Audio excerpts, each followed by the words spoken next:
قرآننا نور مبين للعابدين مدى السنين، نور على نور لنا درب السعادة كل حين، منه شفاء للصدور برهانه بين السطور، وشفيعنا يوم النشور جاء على الوحي منه شفاء للصدور برهانه بين السطور، وشفيعنا يوم النشور جاء على الوحي.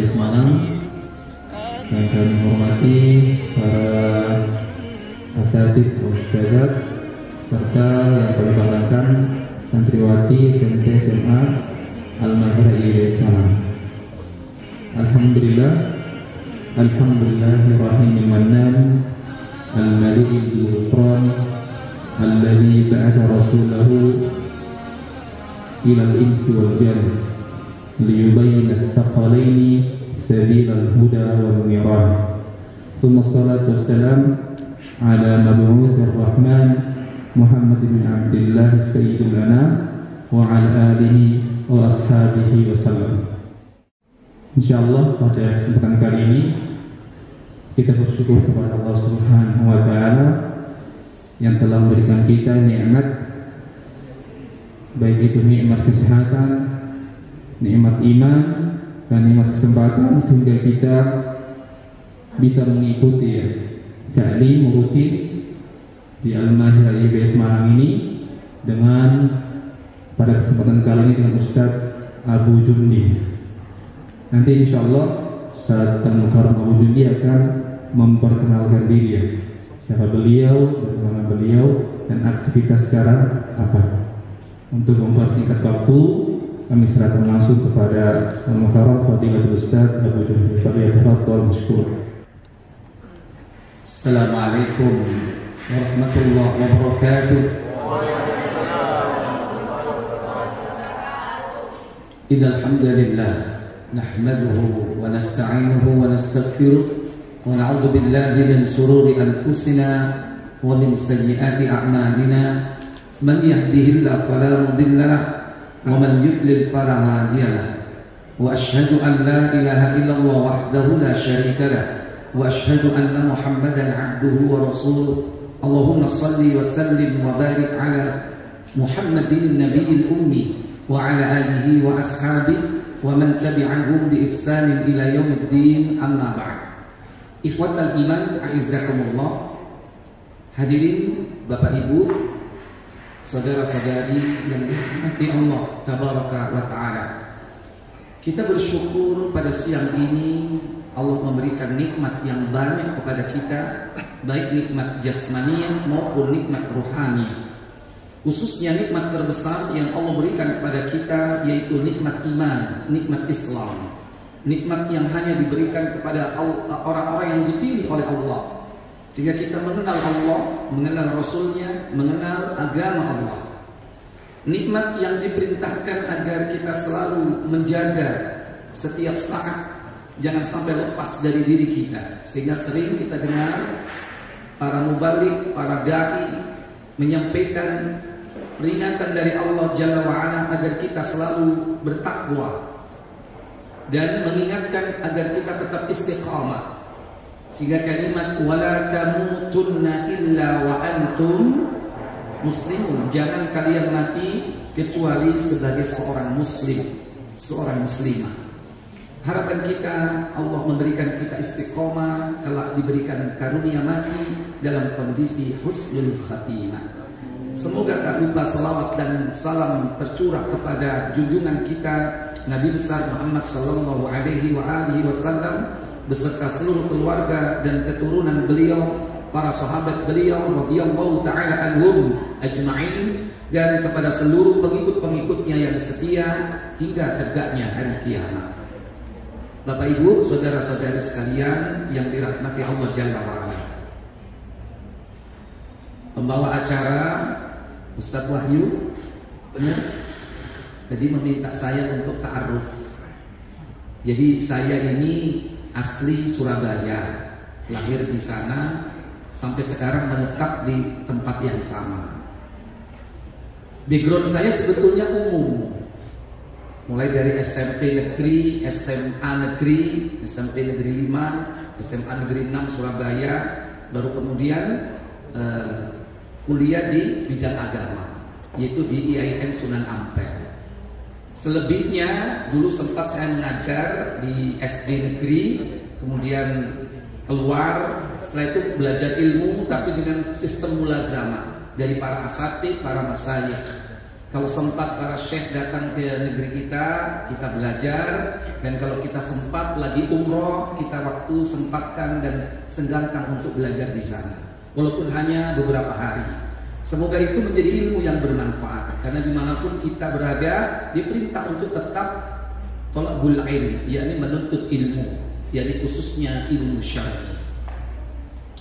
Dan sekarang aktivitas saya sehari-hari ya cuma dakwah, dari majelis taklim ke majelis taklim, dari satu kota ke kota yang lain sampai hari ini.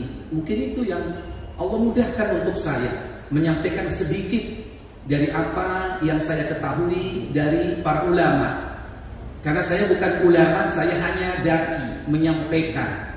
Ibarat para ulama itu chef ya, yang mengolah makanan, sehingga karya-karya mereka banyak. Ada Imam An-Nawawi misalnya, ada kitab Riyadhus Shalihin, ada Ibnu Hajar Al-Asqalani, ada kitab Bulughul Maram. Itu para ulama, dan itu hidangan-hidangan yang perlu disampaikan kepada umat. Nah, tugas saya itu menyampaikan hidangan. Ibarat saya ini pelayan sebuah hidangan ilmu yang sudah ada. Cuma itu tugas saya. Nah, antum di sini semua bisa jadi ada yang mungkin kapasitasnya sama dengan saya, mungkin bahkan lebih dari saya. Intinya bahwa kita dimudahkan oleh Allah sesuai dengan tujuan penciptaan kita. Kullun muyassarun lima khuliqalah. Segala sesuatu itu dimudahkan sesuai dengan tujuan penciptaannya. Alhamdulillah, di antara kita ini banyak memiliki potensi dan masing-masing dimudahkan sesuai dengan potensinya. Ada yang menjadi guru, ada yang menjadi manajer, ada yang menjadi misalnya dermawan ya, yang membackup dakwah. Jadi kita sesuai dengan apa yang telah Allah tetapkan, bahkan 50.000 tahun sebelum Allah menciptakan langit dan bumi, semua itu sudah tertulis. Maka segala apa yang kita dapatkan hari ini, kita lalui hari ini, itulah yang sudah dicatat oleh Allah dan dikehendakinya untuk terjadi. Bapak Ibu, saudara-saudari sekalian yang dirahmati Allah Jalla wa'ala, langsung saja siang ini kita akan membahas satu tema sakaratul maut ya. Tapi kok serem gitu, ya kan? Ini lagi asiknya kita semangat belajar kok ingat mati. Mestinya justru dengan mengingat mati, mengingat kehidupan akhirat itu, orang jadi semangat menuntut ilmu. Mestinya begitu. Karena kita diperintah mengingat kematian.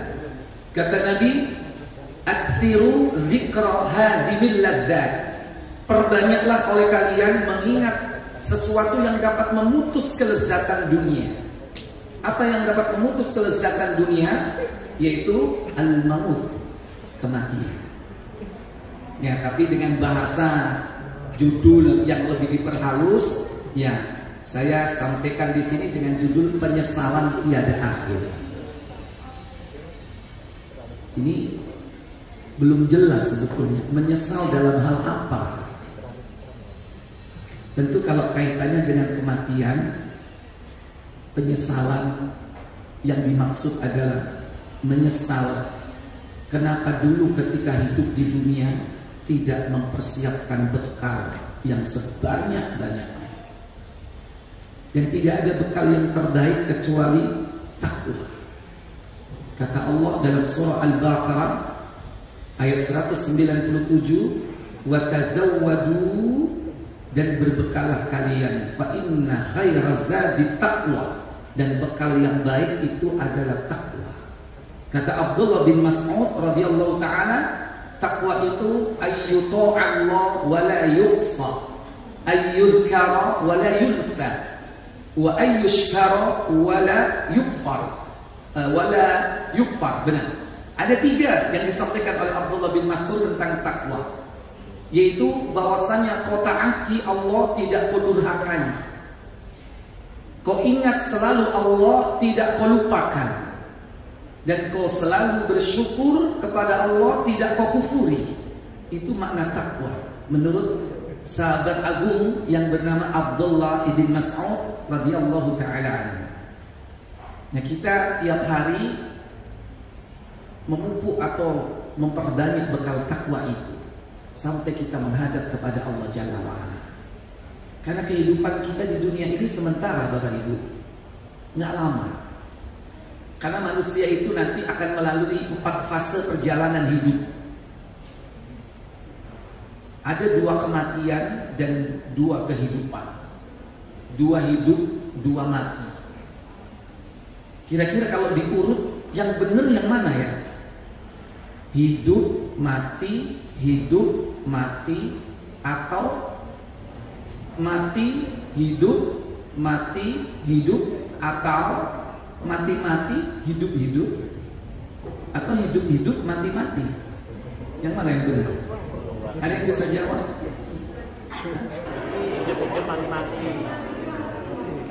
Hidup, mati. Ustaz, buka surat Al-Baqarah. Surat Al-Baqarah ayat 28. Nanti Ustaz Wahyu yang akan membacakan ayatnya. Allah Jalla wa Ala berfirman, saya bacakan dulu sebagai pembuka.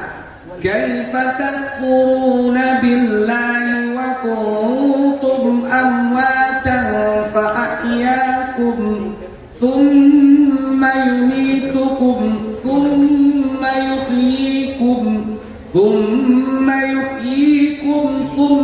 ilaihi turja'un. Apa kata Allah?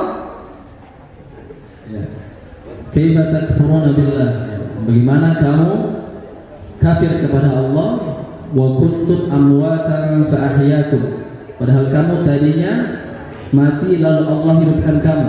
Tsumma yumitukum tsumma yuhyikum, kemudian kamu dimatikan dan hidupkan kembali. Tsumma ilaihi turja'un, kemudian kepadanya kamu dikembalikan. Ya. Kaifa takfuruna billah, kenapa kamu kafir kepada Allah? Padahal dulu kamunya awalnya apa, mati.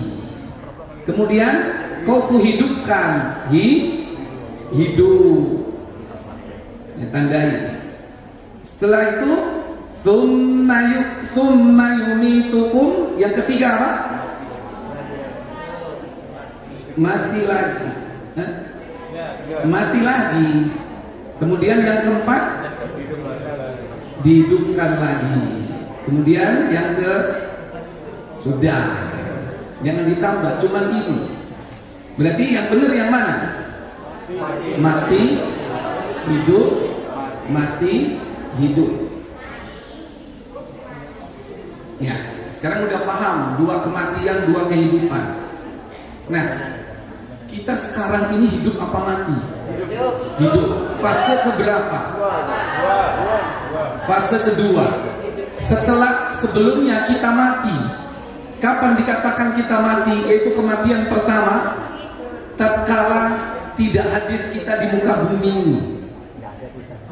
Sekalipun sudah bertemu bibit ibu dan bapak kita, spermatozoa dan ovum bertemu menjadi zigot, berkembang dalam rahim ibu, janin.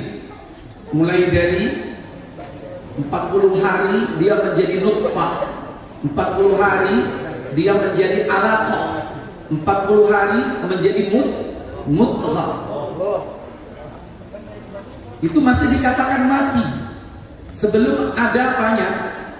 Ruh. Kapan ditiupkan ruh? Kapan ditiupkan ruh? Hah? Baik. Kita buka di Sahih Muslim nomor 2272.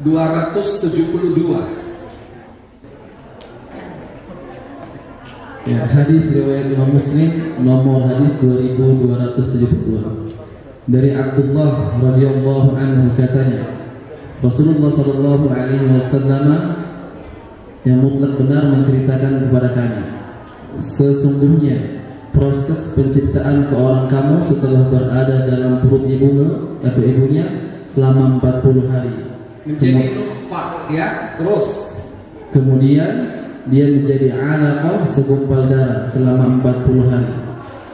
Yang ketiga, kemudian menjadi mudghah segumpal daging selama 40 hari.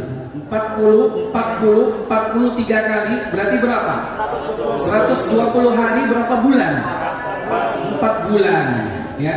Kalau mau diteruskan fase ini dalam Al-Qur'an, setelah nutfah, kemudian yakni alaqah, kemudian mudghah, yang keempat dalam surah Al-Mu'minun jadi idham. Idham itu tulang.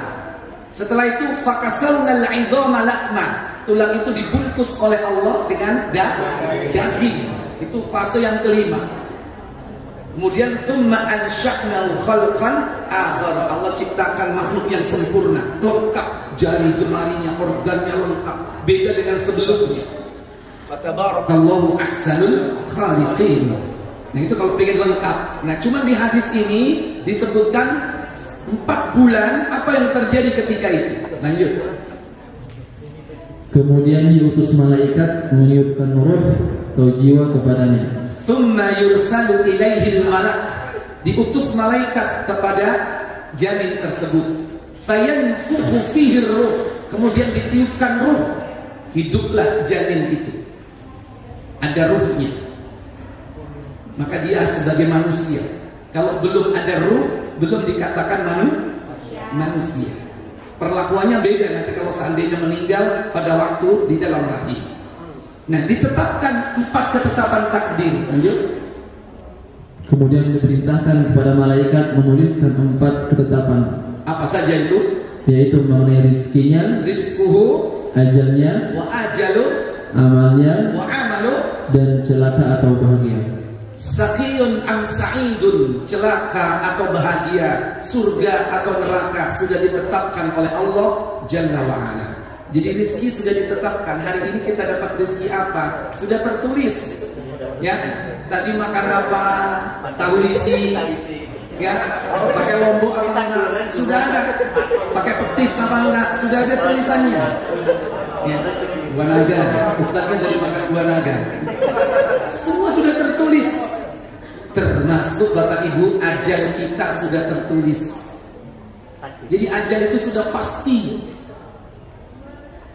Tidak akan bisa diundur, tidak akan bisa dimajukan. Baik. Setelah itu hiduplah dia di dalam rahim ibunya. Kurang lebih berapa bulan hidup dalam kandungan ibu? 9. Kan tadi 4 bulan masih belum ada roh. 5 bulan hidup. Sebelum itu belum dikatakan hidup, belum ada ruhnya. 5 bulan. Lahirlah dia ke bumi ini menjadi bayi, hidup di muka bumi. Kalau dalam rahim tadi kurang lebih 5 bulan, dia hidup di atas bumi ini. Kira-kira berapa tahun? Berapa tahun? Nggak ada yang berani nyebut. Adam 1000 tahun, Nabiullah Nuh 950 tahun. Kita umat akhir zaman ini berapa tahun? Kata Nabi SAW, al-umru ummati baina 60 wa 70 sana. Umur umatku itu antara 60-70 tahun.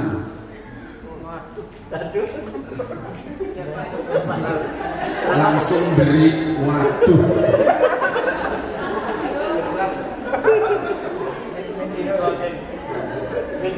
Kalau tengah-tengahnya berapa? Tengah-tengahnya 65. Kalau Nabi sendiri berapa? 63. Abu Bakar As-Siddiq berapa? Sama 63. Sama. Antum berapa? Jangan berharap panjang-panjang usia itu. Jangan berharap panjang. Kenapa? Tubuh kita ini sudah didesain oleh Allah nggak usia panjang.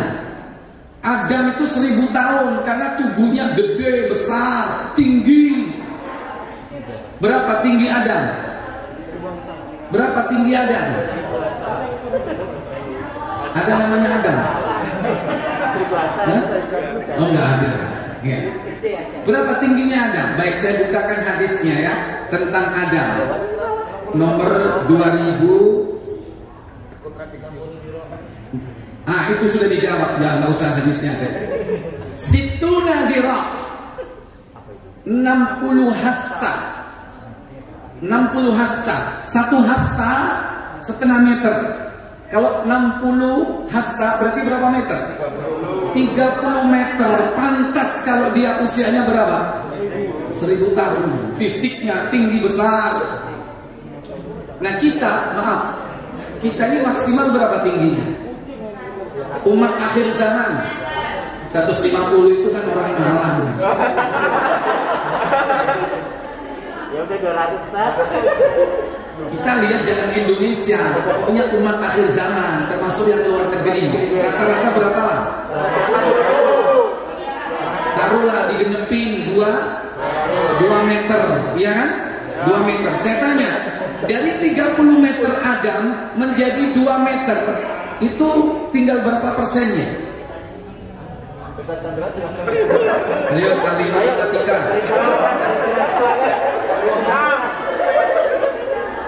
Berapa persen? 6%.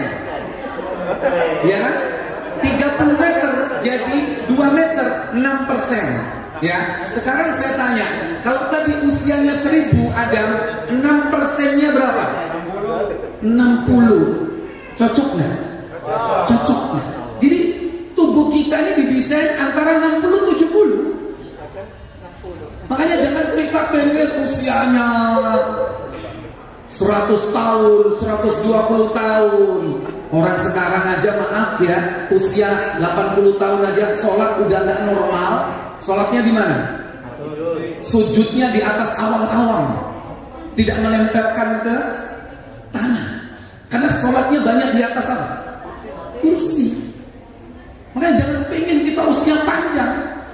Apalagi sampai berapa tahun usianya? Pengen berapa tahun? Ada yang sampai berapa tahun ini?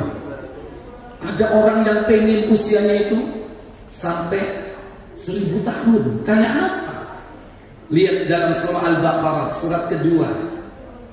Surat yang kedua, insya Allah pada ayat yang ke-96.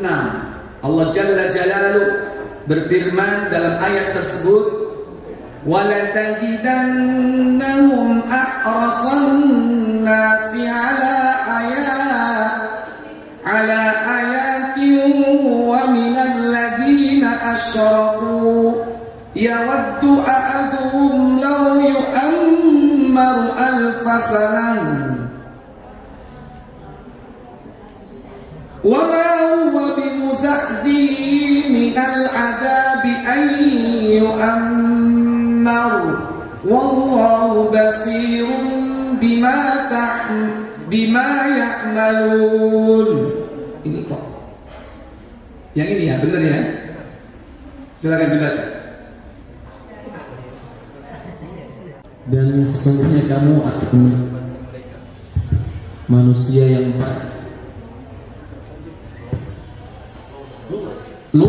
Loba itu tomat. Silakan. Ya. Dan sesungguhnya kamu akan mendapati mereka manusia yang paling loba kepada kehidupan, bahkan lebih loba lagi dari orang-orang yang musyrik.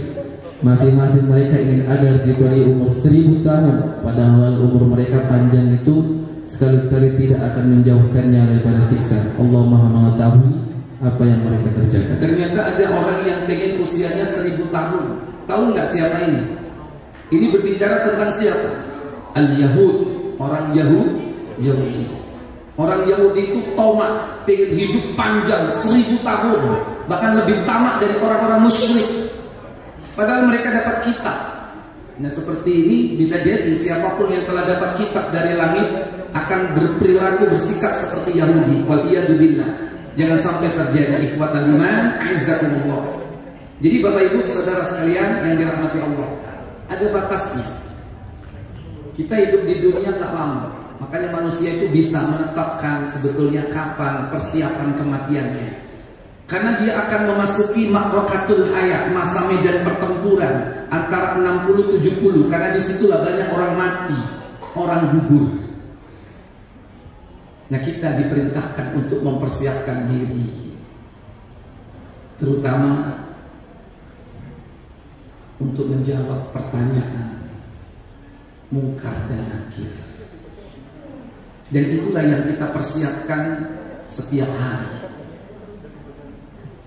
Ilmu yang kita pelajari setiap hari adalah ilmu yang wajib tentang 3 perkara: tentang Allah, tentang Rasulullah, dan tentang agama Allah. Silakan belajar ilmu apapun, mubah, boleh.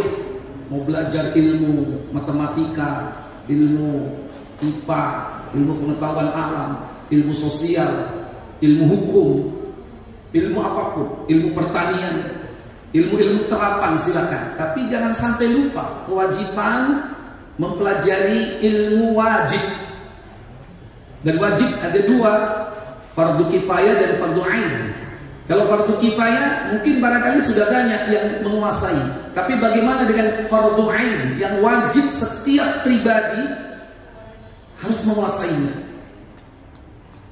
Yaitu ilmu yang berkaitan dengan ilmu din, ilmu agama. Dan itu yang akan ditanya oleh malaikat. Baik.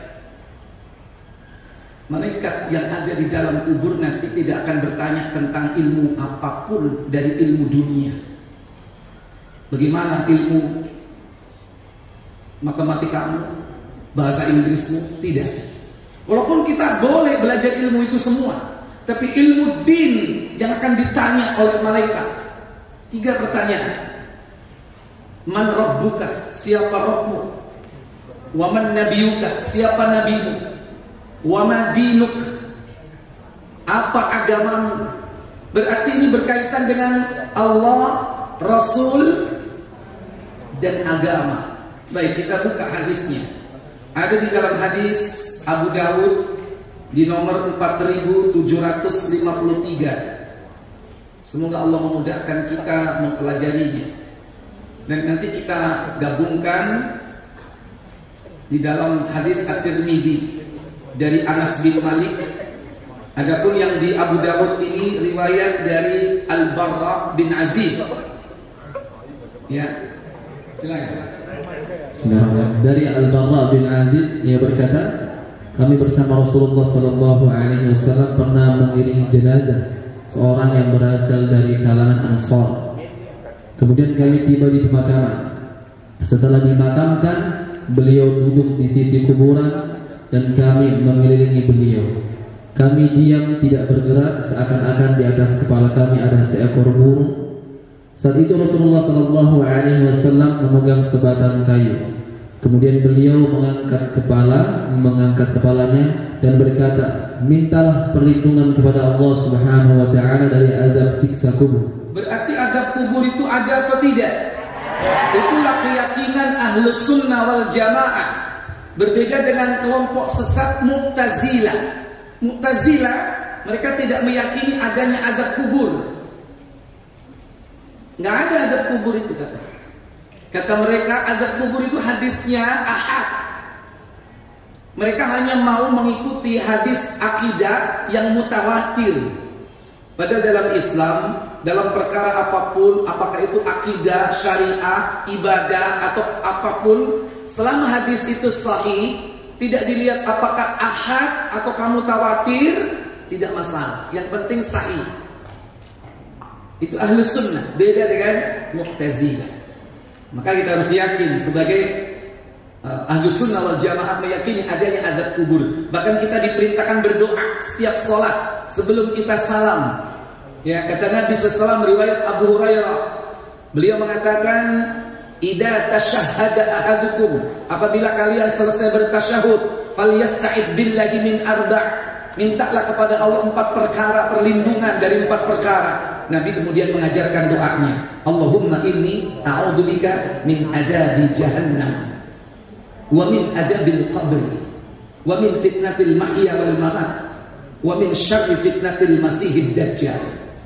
Aku berlindung kepada Engkau dari siksa jahannam, siksa kubur, fitnah kehidupan dan kematian, dan fitnah munculnya dajjal.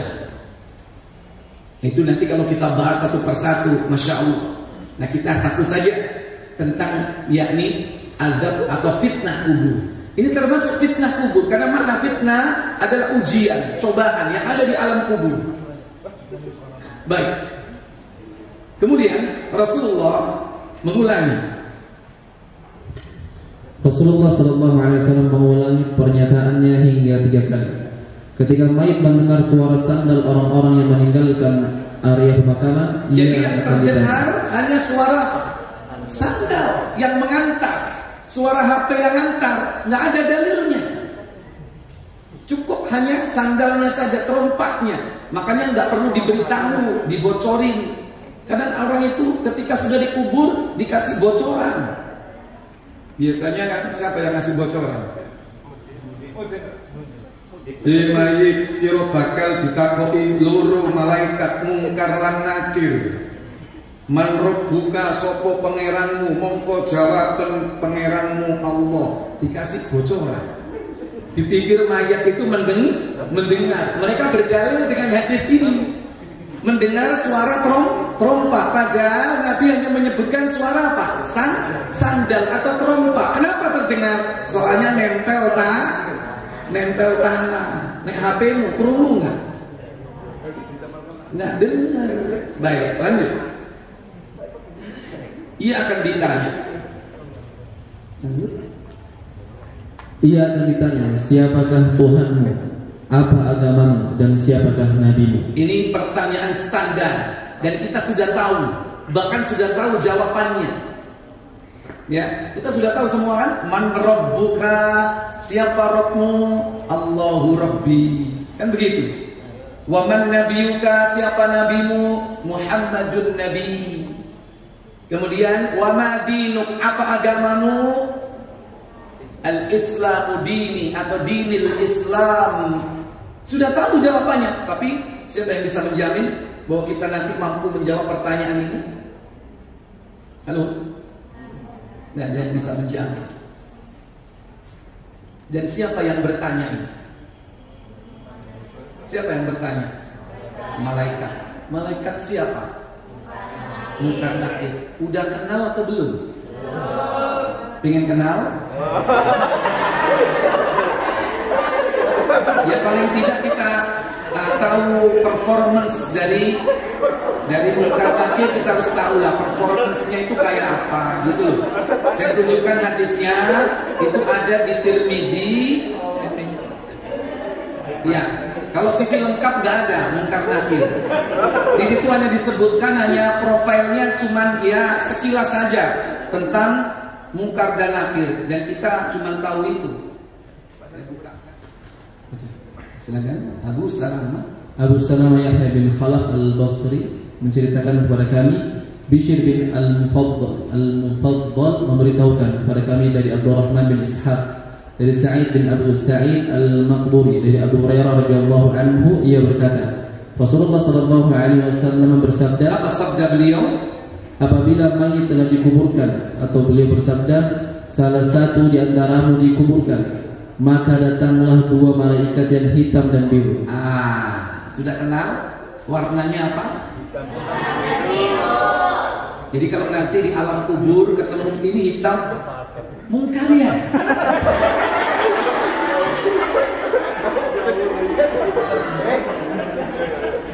Kan udah kenal, udah tahu warnanya, ya kan? Salah satunya muka warna hitam dan satunya biru. Ngeri nggak melihat orang biru semuanya? Orang aja deh, bukan malaikat. Ketemu orang biru semua, ngeri nggak? Ya udah ini aja, Nabi menyampaikan ini aja dikit-dikit tentang profilnya ya. Ini malaikat ini akan datang di alam kubur atau alam barzakh. Kemudian salah satunya bernama Munkar dan yang kedua Nakir. Ya, salah satunya bernama Munkar dan satunya bernama Nakir. Baik, kita kembali ke Abu Dawud. Datanglah dua malaikat, lanjut. Datanglah dua malaikat dan mendudukannya. Kemudian keduanya bertanya, siapakah Tuhanmu? Ia menjawab, Tuhanku adalah Allah. Kira-kira yang menjawab dengan benar ini mukmin apa kafir? Dan ingat, di alam kubur, alam barzakh, manusia itu cuma terbagi 3. Mukmin, kafir, kira-kira satunya apa? Munafik. Kalau mukmin itu white, kafir itu black, ini between white and black, bainal aswad bainal abyad wal aswad. Kira-kira apa? Grey. Abu-abu. Itu terlalu cerdas itu. Masa ada manusia zebra? Hitam putih. Ya, imajinator bagus tuh. Ya, munafik. Cuma 3 itu, kafir, mukmin, kafir, munafik. Cuma itu saja. Nah, ini jawaban orang mukmin. Ketika ditanya, "Man rabbuka?" Siapa Rabbmu? Allahu Rabbi. Atau Rabbi Allah. Rabbku adalah Allah. Terus kemudian keduanya bertanya lagi, apa agamamu? Ia menjawab, agamaku Islam. Sukses tidak pertanyaan kedua. Lanjut. Kemudian ditanya lagi, siapakah laki-laki yang diutus kepadamu? Iya. Ia menjawab, ia adalah Rasulullah sallallahu alaihi wasallam. Ya, siapa yang diutus kepada kamu? Huwa Muhammadun Rasulullah sallallahu alaihi wasallam. Kemudian ditanya lagi, apa yang kamu ketahui? Ia menjawab, apa jawabnya? Aku membaca kitab Allah. Qara'tu kitab Allah. Aku membaca kitab Allah. Kemudian aku mengimaninya. Amantu bih. Aku mengimaninya dan membenarkannya. Wa usaddiquhu. Dan aku membenarkannya. Kemudian apa kata Allah? Inilah makna firman Allah Subhanahu wa taala. Allah Subhanahu wa taala memantapkan orang-orang yang beriman. Kemudian Rasulullah sallallahu alaihi wasallam melanjutkan sabdanya. Kemudian ada suara dari langit. Fayunadi munadin, terdengar suara seruan dari langit. Apa katanya? Benarlah apa yang dikatakan oleh hambaku. Shadaqa abdi, benar apa yang dikatakan hambaku. Berarti suara siapa ini kalau bilang hambaku? Allah. Terus berilah ia hamparan permadani dari surga. Afrishu minal jannah, hamparkan permadani dari surga. Sudah tahu permadani dari surga kayak apa? Tunggu nanti tanggal mainnya. Kalau mampu jawab pertanyaan, dihamparkan permadani dari surga. Kemudian bukakanlah baginya pintu menuju surga. Iftah lahu baban ilal jannah, bukakan baginya pintu menuju surga. Kemudian berilah ia pakaian dari surga. Ya, ilbasu minal jannah, beri dia pakaian dari surga. Kemudian apa kata beliau? Kemudian Nabi sallallahu alaihi wasallam berkata, saat itu didatangkan untuknya wewangian surga dan kuburannya diluaskan seluas mata memandang. Kuburnya diluaskan sejauh mata memandang. Ini riwayat Abu Dawud. Kalau nanti Tirmidzi kita lihat itu minimal. Kalau ini maksimal. Maksimal diluaskan kuburnya sejauh mata memandang. Coba kita lihat sekarang riwayat Tirmidzi yang ada di bawah. Baik. Mulai dari sini. Kedua malaikat Kedua malaikat itu berkata, apa yang kamu katakan tentang laki-laki ini? Nabi Muhammad mayit menjawab seperti sebelum ia mati. Ya, jadi jawaban itu tergantung keimanan dan ketakwaan sebelum dia mati. Nggak ada jaminan orang yang cerdas, IQ-nya tinggi, pasti dia mampu menjawab. Tidak. Tergantung iman dan takwanya ketika dia masih hidup di dunia ini. Apa jawab dia? Muhammad adalah hamba dan utusan Allah. Muhammad abduhu wa rasuluh. Terus, aku bersaksi bahwa tiada zat yang berhak diibadahi selain Allah. Asyhadu an la ilaha illallah wahdahu la syarikalah. Terus, dan Muhammad adalah hamba dan utusannya. Wa anna Muhammadar rasul abduhu wa rasuluh. Itu diucapkan dengan redaksi yang berbeda. Seperti tadi kan? Nah, ini salah satu saja pertanyaan sebagaimana 3 pertanyaan standar tadi. Ini hanya mewakili salah satu. Kemudian apa kata malaikat? Kedua malaikat itu berkata lagi, kami tahu engkau akan berkata begitu. Nah, jadi tahu itu malaikat bahwa ini orang mukmin pasti bisa menjawab. Kemudian apa yang terjadi? Kemudian diluaskanlah kuburannya. Yaitu lebar dan panjangnya 70 hasta. Lebar dan panjangnya sama. Berarti bentuknya apa? Persegi. Berapa? 70 hasta. 1 hasta setengah meter. Berarti berapa? Berapa meter? 35 meter. Itu minimal. Kalau maksimal tadi riwayat Abu Dawud berapa? Sejauh mata memandang. Saya tanya, sejauh mata memandang itu berapa ya? Mesti ada lah definisi sejauh mata memandang itu berapa kilo. Ya. Memandang di sini memandang apa sebetulnya? Memandang bintang terlalu jauh? Ya. Bukan, mesti ada definisi sejauh mata memandang. Mungkin memandang sesama manusia. Kalau ada manusia pergi berjalan jauh-jauh, kecil, sudah nggak kelihatan, pas berhenti, baru diukur. Mungkin barangkali. Luas atau tidak? Luas. Jangankan sejauh mata memandang, kuburnya diluaskan 35 meter, lumayan nggak? Lumayan. Baik. Serta diberikan apa? Lanjut. Serta diterangi cahaya. Serta diterangi cahaya. Lalu diucapkan kepadanya, tidur. Apa katanya? Tidurlah. Diucapkan kepadanya, yaitu tidurlah. Disuruh apa sama malaikat? Disuruh tidur. Kenapa kok disuruh tidur sama malaikat? Istirahat. Orang istirahat itu sebetulnya apa alasannya? Capek. Saya tanya, orang mukmin itu hidup di dunia capek? Capek. Pagi-pagi enaknya tidur, disuruh bangun sholat. As-sholatu khairun minan naum. Siang belum setengah hari udah disuruh sholat lagi. Belum 3 jam sholat lagi asar. Belum 2 jam sholat maghrib. Terus seperti itu. Isya tidak lama lagi diperintah untuk mengerjakannya. Itu baru sholat, belum puasa. Puasa Ramadan lagi. Capek nggak? Capek. Kalau ada orang yang mengatakan, saya nggak capek, itu karena yang bicara imannya. Tapi kalau yang berbicara pribadinya sebagai manusia yang lemah, pasti dia capek nggak? Capek. Seorang istri melayani suami itu capek nggak?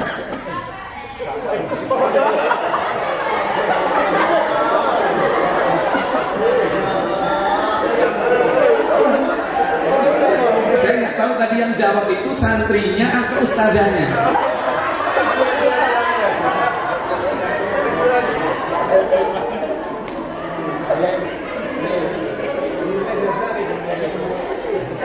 Kalau yang jawab santrinya, itu berarti santrinya sudah ngebet. Enggak, dia kan tahu tiap hari ya, ibunya, mamanya, ngelayani papanya, kan capek kan? Itu perjuangan, jangan dianggap enteng, jangan dianggap remeh. Dan itu harus dicontoh adik-adiknya, harus dicontoh. Bagaimana perjuangan mama kepada suami, kepada papanya. Tiap hari pagi nyiapin apa ya kan? Ya, ternyata Malaikat menyuruh tidur. Yang disuruh tidur nggak mau. Apa katanya? Lanjut. Mayit itu berkata, aku mau pulang kepada keluargaku dan memberitahukan keadaanku kepadanya. Semua mayit yang mendapatkan nikmat kubur, dia pengen balik ke rumah. Sekedar apa? Memberi informasi. Ma, aku enak loh di sana. Tenang aja, Ma. Aku di sana dilayani. Aku di sana nikmat. Aku tidur pulas. Aku disuruh tidur. Pengen pulang dia, memberitahu kepada keluarga bahwa dia hidup enak dalam kubur. Saya tanya, boleh nggak sama malaikat, walaupun hanya 1 menit pulang, boleh nggak? Apa kata malaikat? Lanjut. Kedua malaikat berkata, tidurlah seperti tidurnya pengantin yang tidak dibangunkan kecuali oleh keluarganya yang paling dicintainya. Katanya, tidurlah kanaumatil arus, seperti tidurnya pengantin katanya. Bagaimana tidurnya pengantin? Saya tanya, emang bisa tidur kan? Pengantin itu bisa tidur kan?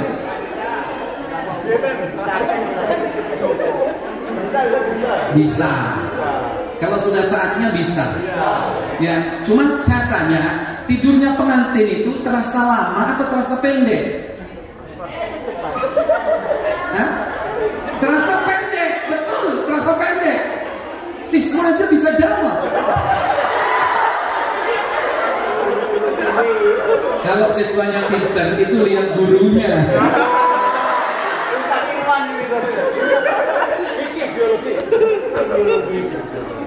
Orang yang nikmat itu nggak terasa. Orang yang diazab terasa lama. Orang kalau nikmat tidur pendek, tidurnya pengantin itu nggak lama, terasa pendek, walaupun dia sebetulnya lama dia tidur. Orang kalau dapat nikmat itu terasa pendek. Lihat Ashabul Kahfi ditidurkan oleh Allah berapa tahun? 300 tahun ditambah 9 tahun. Ketika dia bangun, dialog sesama mereka, tidaklah kita berdiam di tempat ini melainkan sehari atau setengah hari. Padahal sudah 300 tahun lebih. Kenapa? Nikmat tidurnya, pulas. Makanya di alam kubur itu begitu.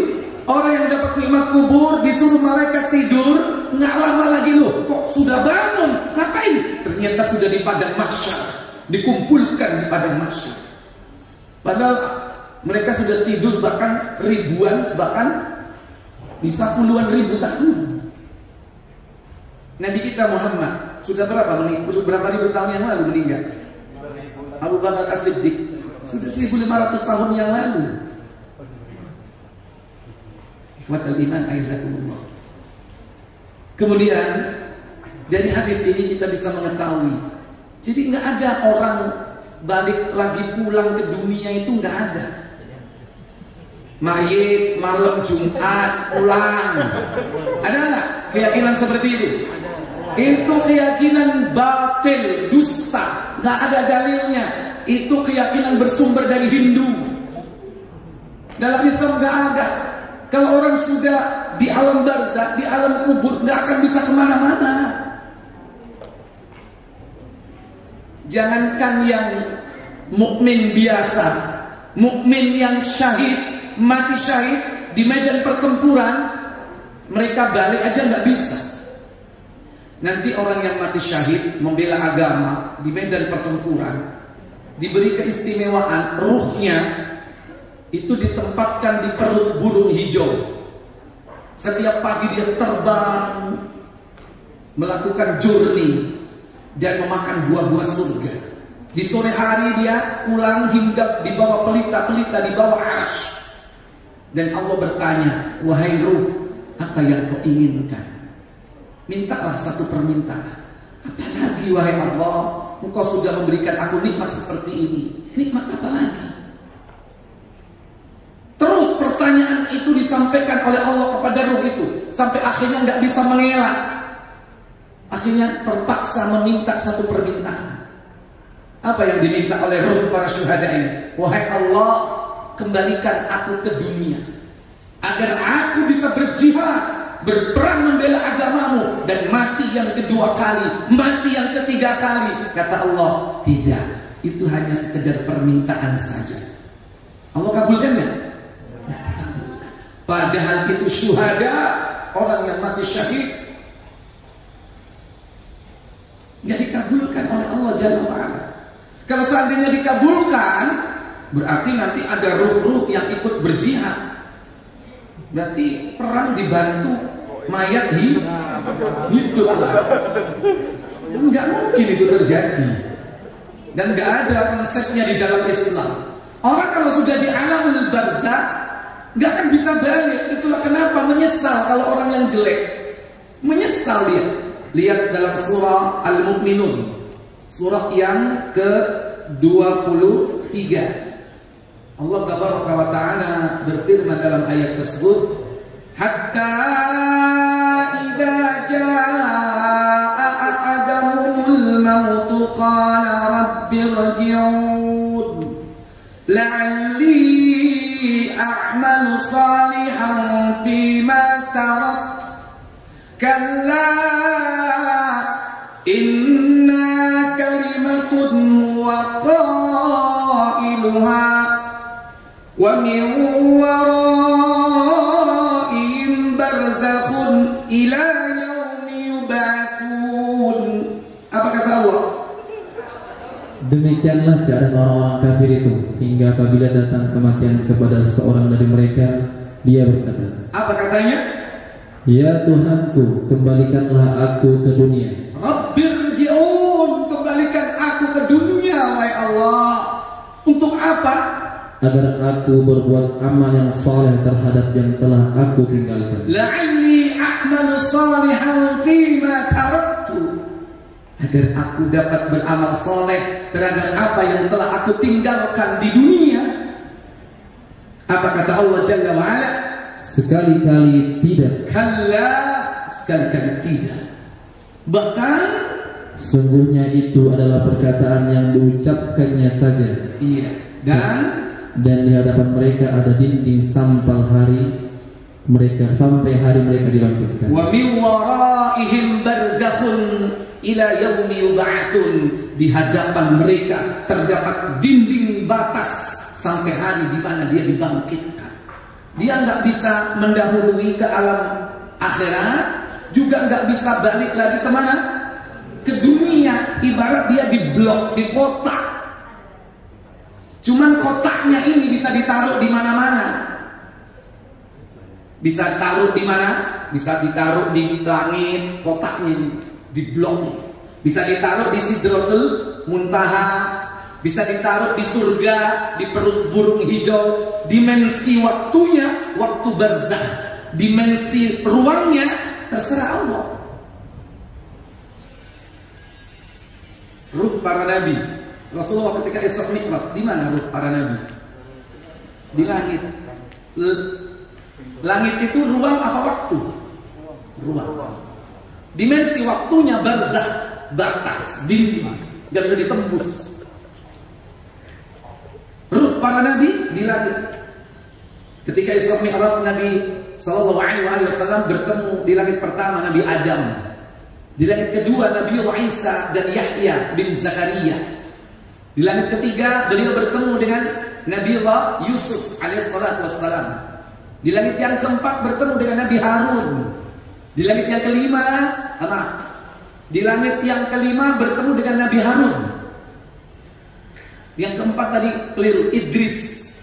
4 Idris, Yusuf 3, Idris. Di langit yang keempat 5 Nabi Harun. Di langit ke-6 bertemu dengan Nabi Musa. Di langit ke-7 bertemu dengan Nabi Allah Ibrahim alaihissalatu wassalam. Ruhnya, jasadnya di mana jasadnya? Jasadnya di bumi. Karena Nabi bersabda, Innallaha harrama 'alal ardi, sesungguhnya Allah mengharamkan bumi an ta'kulal jasadal anbiya, memakan jasadnya para nabi.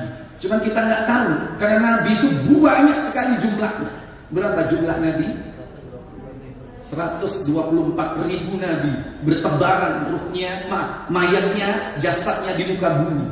Tapi ada yang tidak ada di sini, karena memang matinya di langit. Siapa? Nabi Idris. Nabi Idris itu diangkat sebelum beliau mati. Jadi memang di sana jasad dan ruhnya, tapi sudah meninggal karena ada batas waktu. Yang belum meninggal adalah siapa? Nabiullah Isa alaihissalatu wassalam, berada di langit kedua yang nanti akan turun ke bumi. Tapi nanti bakal mati setelah 7 tahun memimpin kaum muslimin bersama Al-Mahdi nanti. Ikhwatal iman aizakumullah. Jadi ada ruh itu ditempatkan di tempat-tempat yang berbeda. Minimal kalau kita ingin jadi orang yang dapat nikmat di alam barzakh, ruh kita itu ditempatkan yaitu di Sidratul Muntaha. Kita buka hadis Muslim nomor 2448 tentang ruh harum dan ruh busuk. Silakan. Dari Abu Hurairah radhiyallahu anhu katanya, apabila ruh orang-orang mukmin keluar dari tubuhnya, 2 orang malaikat menyambutnya dan menaikkannya ke langit. Jadi paling tidak yang hadir ketika itu 3 malaikat. Karena dalam surah Fussilat 41 ayat 30, innal ladzina qalu rabbunallahu tsumma istaqamu tatanazzalu alaihimul malaikah. Maka para malaikat akan turun. Kata Ibnu Katsir, saat sakaratul maut, saat menjelang kematiannya, itu malaikat datang dan malaikat itu jamak. Paling tidak yang hadir pertama malakul maut yang bertugas mencabut nyawa, dan kedua dan ketiga ini adalah malaikat rahmat dan malaikat adab. 2 malaikat inilah yang membawa ruh. Tugasnya naik ke atas langit, dibawa ke hariban Allah. Setelah dicabut oleh malakul maut nggak kemana-mana.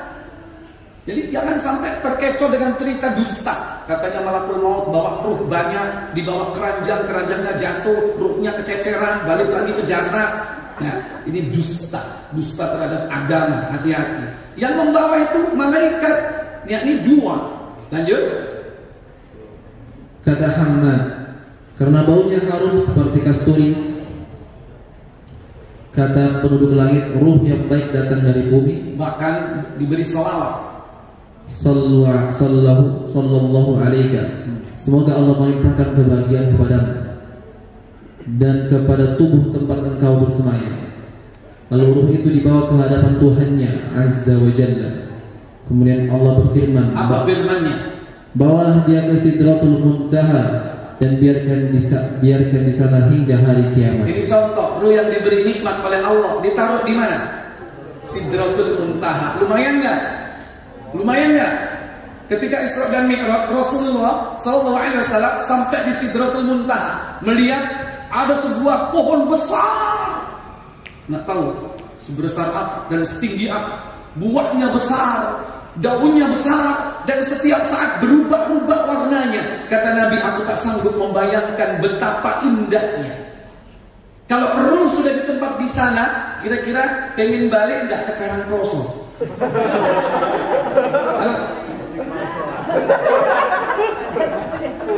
Kalau balik ke Karangproso, sumpah. Di sana tempatnya enak, lega, indah. Jadi gak mungkin ruh itu balik sampai hari kiamat. Ada kalanya disuruh tidur, ada kalanya dia di Sidratul Muntaha, ada kalanya disuruh jalan-jalan dia ke surga sesuai dengan derajatnya. Baik, kata Abu Hurairah, lanjut. Kata Abu Hurairah selanjutnya, apabila ruh orang-orang kafir keluar dari tubuhnya, kata Hammad, berbau busuk dan mendapatkan makian, maka berkata penduduk langit, ruh jahat datang dari bumi. Lalu diperintahkan, bawalah dia ke penjara dan biarkan di sana hingga hari kiamat. Iya, di penjara. Penjaranya siapa? Siapa yang punya penjara? Allah. Penjaganya siapa? Malaikat. Bisa keluar enggak? Enggak bisa keluar. Lain dengan Madain. Malang ini apa? Lowok Waru. Bisa keluar enggak? Karena yang jaga manusia. Butuh apa? Fulus. Butuh makan, butuh minum, butuh perempuan. Dikasih sogokan aja udah keluar. Manusia. Tapi kalau malaikat bisa disogok enggak?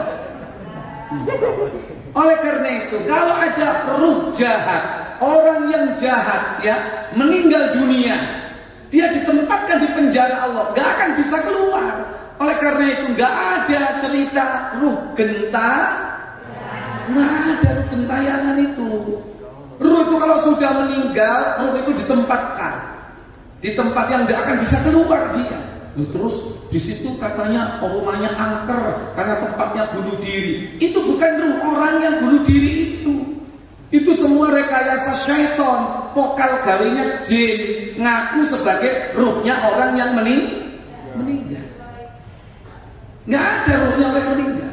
Biasanya rumah yang seperti itu murah atau mahal? Murah, sampai cepat beli. Ya. Kalau jin itu gampang ngusirnya. Gampang nggak ngusirnya? Gampang ngusirnya jin itu. Kata Nabi, la taj'alu buyutakum kubura. Jangan kau jadikan rumahmu seperti kuburan.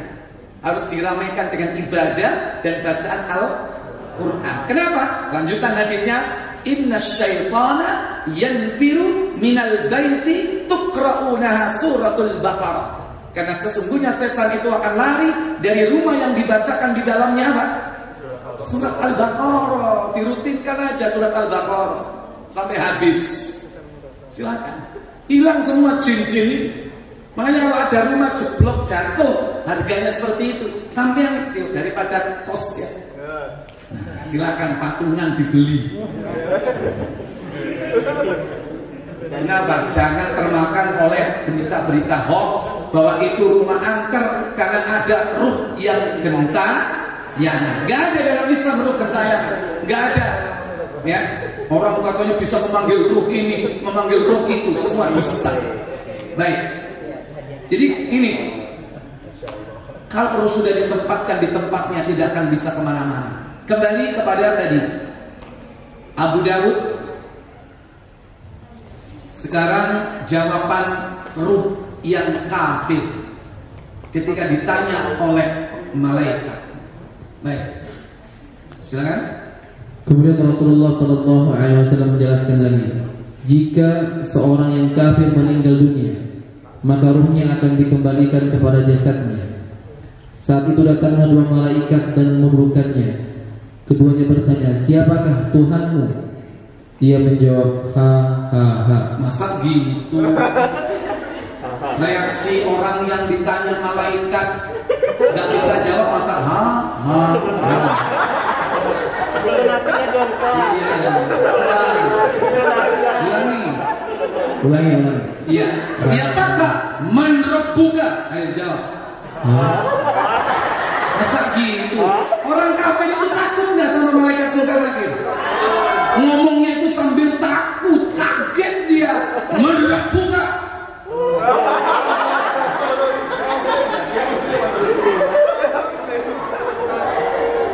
Ini dia.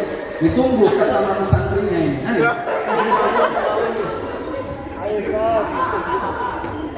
Ayo, satu aja boleh. Itu 3 saya diskon, satu aja. Ayo. Man rabbuka? Siapa Rabbmu? Apa jawab dia? Itu mah bukan orang kafir yang jawab, Masya Allah. Ayo. Siapa Rabbmu? Ayo.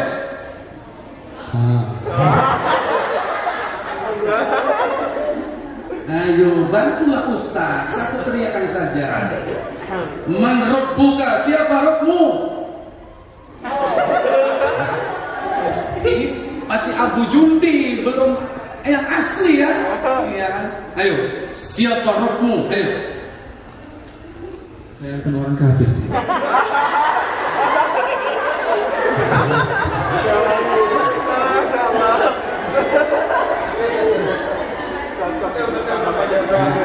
Ini Al-Barra bin Azib. Ini juga bukan orang kafir, ya, tapi dia tetap meriwayatkan hadisnya dengan redaksi sebagaimana Nabi menerangkan, ya. Jadi menyampaikan hadis itu supaya orang itu seakan-akan dia terlibat dalam situasi itu, sehingga hadis ini betul-betul merasuk dan ngeri ternyata azab kubur itu. Ayo, man rabbuka? Siapa Rabbmu? Ayo. Dah, lulus audisi. Ini teriakannya bukan seperti itu teriakannya, karena beliau bukan yang termasuk di sini. Itu teriakannya luar biasa. Orang kafir begitu teriak. Mungkin barangkali belum ada teriakan orang kafir ketika itu yang sama dengan teriakan hari ini, nggak ada. Tapi kita nggak bisa bayangkan. Bahkan teriakan selanjutnya nanti bisa didengar seluruh makhluk di alam jagat raya itu. Teriakan itu. Baik, kita lanjutkan. Ustaz, ayo. Nah ini, silakan. Kemudian aku tidak tahu. Kemudian kedua malaikat bertanya lagi, siapakah laki-laki yang diutus kepadamu? Ia menjawab, aku tidak tahu. Setelah itu terdengar suara dari langit, ia telah berbohong. Iya, kadzaba, kadzab, dusta. Tidak ada kalimat abdi di situ. Kadzaba abdi, enggak. Bisa jadi yang berkata itu wallahu a'lam. Kalau yang pertama tadi sadaqa abdi, benar hambaku. Kalau ini cuma kadzab, dusta. Jadi kalau orang kafir itu ketika ditanya, jawabannya nggak banyak, cuman teriak. Dan yang kedua, la adri, aku nggak tahu. Itu jawaban orang kafir. Nanti gimana jawaban orang munafik? Kalau orang munafik itu muslim atau kafir? Sebetulnya casingnya muslim nggak sebetulnya? Nanti jawabannya panjang karena dia munafik, pintar ngomong. Tapi ya hasilnya akhirnya sama. Baik. Setelah itu terdengar suara dari langit, kadzab, dusta, afrisu minan nar. Apa itu? Berilah hamparan permadani dari neraka. Terus berikanlah kepakaian dari neraka dan bukakanlah pintu neraka untuknya. Kemudian Rasulullah SAW melanjutkan sabdanya. Setelah itu didatangkan untuknya rasa panas dan baunya neraka, dan kuburnya disempitkan hingga tulang belulangnya berhimpitan. Dalam riwayat yang lain disebutkan bahwa saat itu ia akan dibelenggu dalam kondisi buta dan bisu, disiksa dengan sebuah alat yang jika alat tersebut digunakan untuk memukul gunung, maka gunung tersebut akan hancur menjadi debu. Namanya mirzabah.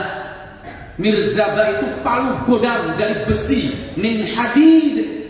Jika itu dipukulkan di gunung, gunung itu akan jadi debu. Bayangkan kalau itu dipukulkan di kepalanya manusia, jadi apa kira-kira? Gunung aja jadi debu. Jadi senjatanya Munkar Nakir itu apa? Mirzabah, palu min hadid dari besi. Itu palunya Thor, nggak ada apa-apanya. Huluk aja nggak kuat ngangkat ya.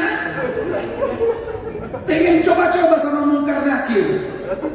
Itu cerita-cerita fiksi, memang dibuat ya untuk mengalihkan perhatian dari Al-Quran dan Sunnah.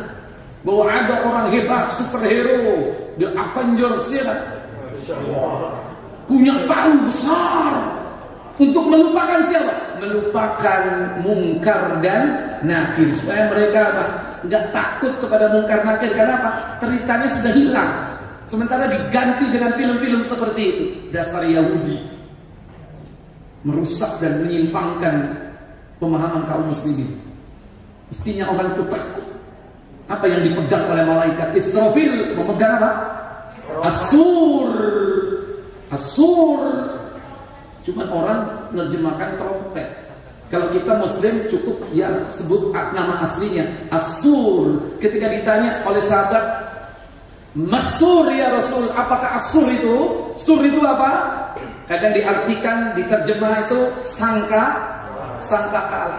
Nabi menjawab, As-sur qarnun yunfakhu fi, yaitu tanduk yang ditiup. Jadi bentuknya kayak memang tanduk qarnun. Makanya ada ashabul qarni, ya ada ahlul qarni, Ya, ada Dzulqarnain. Kalau Dzulqarnain itu memiliki dua tanduk. Tapi kalau Ashabul Qarni, pemilik tanduk ini adalah malaikat Israfil. Tapi kita nggak tahu itu tanduk dari hewan apa. Sudah jangan terlalu jauh memikirkannya, pusing ya. Yang jelas itu besar banget ya. Kalau itu sekali teriak, maka kaget seluruh yang ada di langit dan di bumi. Semua kaget.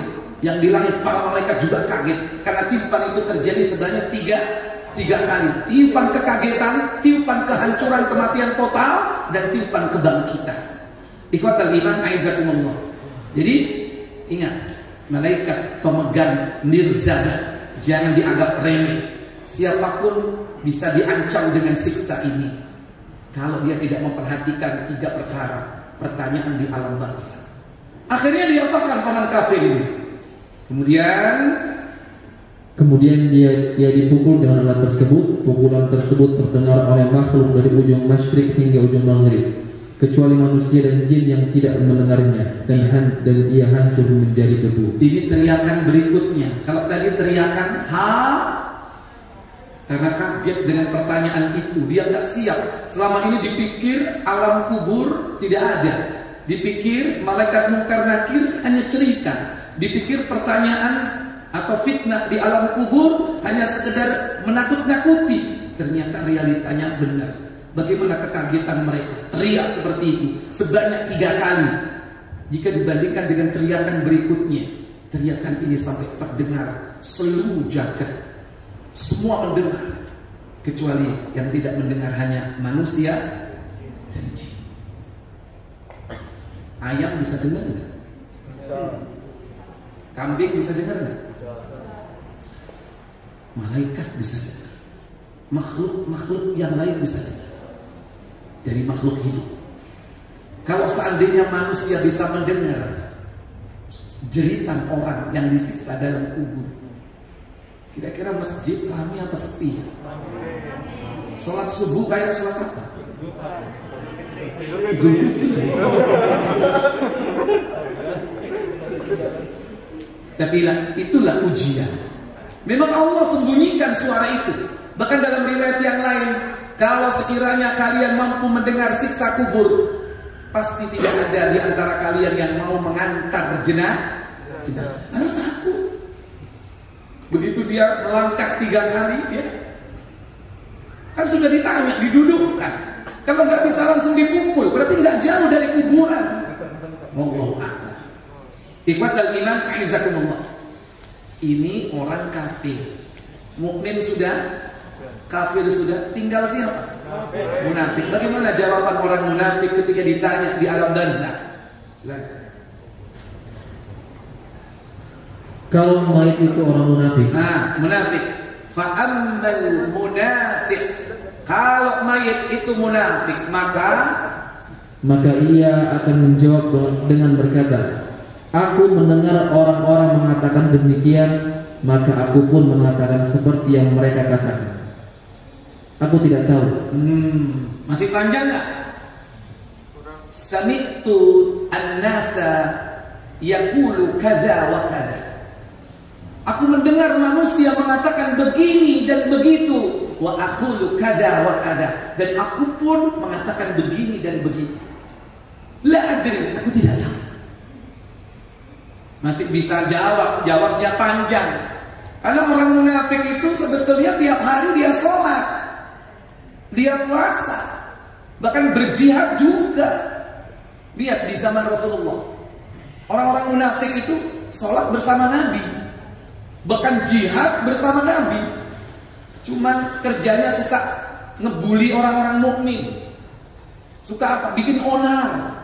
Semangat kaum muslimin itu selalu digembosi. Itu orang munafik.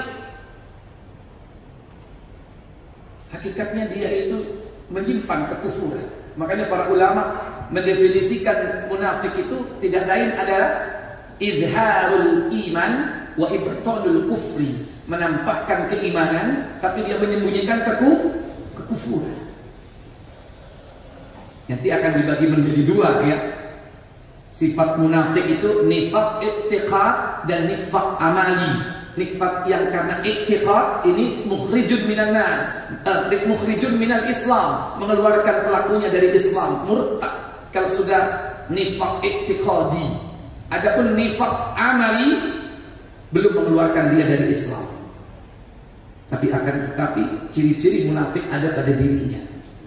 Idza hadatsa kadzaba, jika dia berbicara dia dusta. Wa idza wa'ada akhlafa, jika dia berjanji dia ingkar. Wa idza tumina khana, apabila dia dipercaya dia khianat. Wa idza khasama fajara, apabila dia bermusuhan dia curang. 4. Itu amaliyah, perbuatan munafik.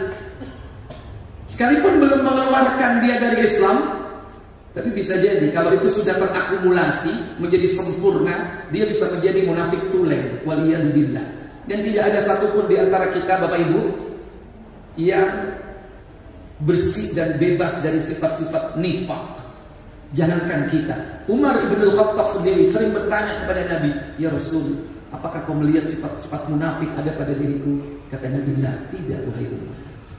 Itu Umar bin Khattab, apalagi kita. Nah, ini. Bagaimana jawaban orang munafik ketika ditanya? Itulah jawabannya. Jadi dia ini nggak punya ilmu, hidupnya nggak pernah belajar yang benar, hidupnya hanya ikut-ikutan. Kata orang Malang, anut grup yuk, wong ngalor melok, wong idul melok. Kocang tretan norok buntek, mana tretan? Ya, itulah orang yang tidak mau menuntut ilmu. Dalam riwayat yang lain, yaitu riwayat Anas bin Malik, riwayat Bukhari, Anas bin Malik, malaikat itu ketika dijawab oleh orang munafik, "Aku tidak tahu, aku lumaya ulun nas, aku hanya mengatakan apa yang dikatakan manusia." Maka jawab malaikat apa? La daraita wala talaita. Kenapa kau tidak mau mempelajari? Kenapa kau tidak mau membaca? Kata. Oleh karena itu Bapak Ibu, kita selama hidup ini diperintah belajar, mempelajari. Dan yang dimaksud belajar, mempelajari di sini adalah apa? Ilmu din, ilmu agama. Dan tidak ada cara belajar ilmu agama yang terbaik kecuali di pondok pesantren. Karena memang belajar secara khusus dari sumbernya, dari asatid, dan kita dikondisikan lingkungannya. Oleh karena itu, hadirin yang dirahmati Allah Jalla wa'ala, menghadapi situasi dan zaman seperti sekarang ini, tidak ada tempat pendidikan yang terbaik kecuali yakni tempat pendidikan yang mengajarkan din agama dengan baik. Bukan sekedar memberikan pengajaran. Kalau sekedar transfer ilmu, itu hanya aspek saja secara kognitif. Mungkin ditambah dengan afektif.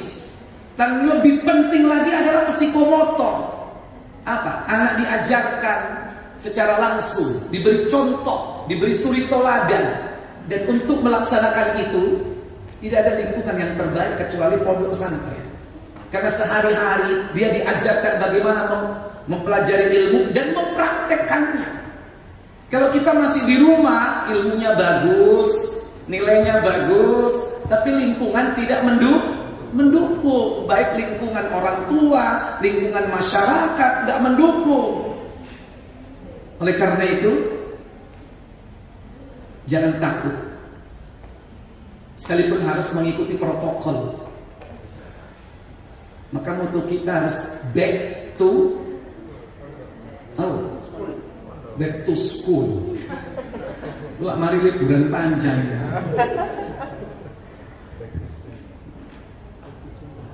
Kita kembali ke pondok supaya bi'ah ini tercipta dengan baik, lingkungan milieu ini terkondisikan dengan baik, agar satu dengan yang lain ini bisa menyemangati. Tapi kita Bapak Ibu prihatin dengan kondisi sekarang ini. Karena banyak di antara kita masih terhalangi untuk melaksanakan thalabul ilm secara normal. Saya kurang setuju kalau dikatakan sekolah pada masa new normal. Tidak, tetap kita harus kembali ke normal, bukan new normal. Kembali sebagaimana dulu kita bisa melaksanakan, yakni thalabul ilm dengan cara sebaik-baiknya. Karena banyak, sunnah-sunnah di zaman sekarang ini sudah mulai ditinggalkan karena dampak dari keadaan seperti sekarang ini. Berjabatan tangan yang sunnah saja sudah mulai ditinggalkan atau dikurangi. Itu baru salah satu contoh.